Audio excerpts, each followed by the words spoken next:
Dalam beberapa menit lagi Mr. Prabowo akan dilantik. Rencananya jam 10, berarti ini kurang ya sekitar 10 menit ya.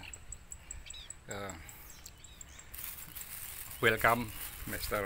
Prabowo to the real politics and tentunya ekonomi ya. Nah, kalau kemarin saya flexing dalam rangka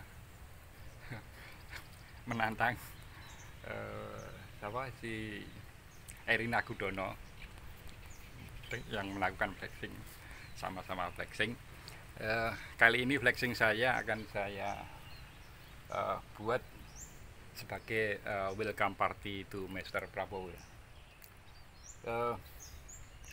Ini kalau kameranya bagus, ini keringatnya lumayan banyak ini. Tadi habis nyanggul di sebelah sana itu.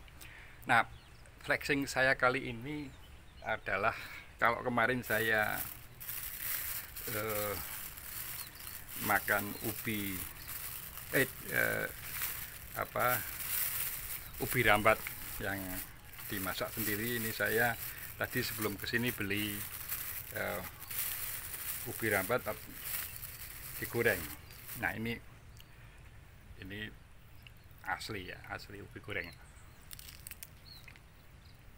Apa kaitannya dengan Mr. Prabowo? Ini dulu ya, belum lama, masih tahun ini ya. Untuk memperoleh gorengan ini 1, 2, 3, 4, 5, 6, 7 biji itu anggaran yang harus kita keluarkan adalah Rp7.000. Pagi ini 20 Oktober 2024 bertepatan dengan dilantiknya Mr. Prabowo, harga gorengan itu untuk 7 biji itu senilai Rp10.000. Jadi silakan dihitung sendiri, ini hampir 50% kenaikan harganya. Kalau itu disebut inflasi ya, inflasi yang sangat tinggi ya. Dan itu tidak hanya gorengan, tetapi kopi sasetan itu juga bahkan hampir 100% kalau dibandingkan dengan hampir setahun yang lalu ya. Belum ada 1 tahun, hampir setahun yang lalu itu hampir 100% kenaikannya. Nah, ini tentu bagi kelas menengah itu menjelaskan kenapa kelas menengah itu mengalami pressure luar biasa, sehingga terancam turun kelas menjadi ini Mr. Prabowo yang tidak suka istilahnya menjadi aspiring middle class. Tapi ya sudah, itu kategori yang ditetapkan World Bank ya. Kita mau apa, kita kalau tidak sepakat dengan itu tidak apa-apa. Aspiring middle class dianggap kelas miskin, gitu aja ya. Jadi mempersimpel barangkali kebijakan yang mau diambil oleh Mr. Prabowo.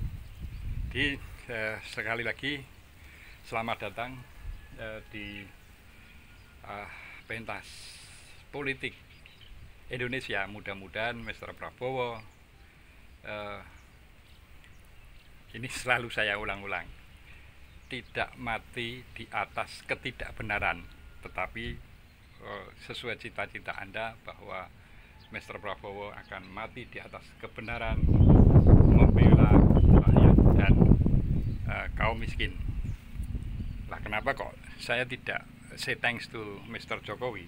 Ya, itu sudah bertebaran baliho di mana-mana. Jadi ucapan saya tidak ada artinya ya. Jadi sudah sepanjang jalan kita lihat baliho ucapan terima kasih kepada Mr. Jokowi, yang di situ nggak tahu, tidak tampak wakil presiden Mr. siapa itu, Mr. Yai sampai lupa, mohon maaf. Tapi yang jelas di sepanjang jalan itu spanduknya adalah spanduk Mr. Jokowi. Jadi saya lebih melihat ke depan. Jadi Mr. Prabowo lah yang menjadi fokus perhatian saya sebagai rakyat yang mencintai negeri ini. Mudah-mudahan Mr. Prabowo sesuai dengan tekad Anda untuk menjalankan amanat dari rakyat itu ya sesuai Undang-Undang Dasar 1945. Kalau tidak demikian, maka saya secara pribadi akan sangat kecewa dengan Anda. Salam konstitusi.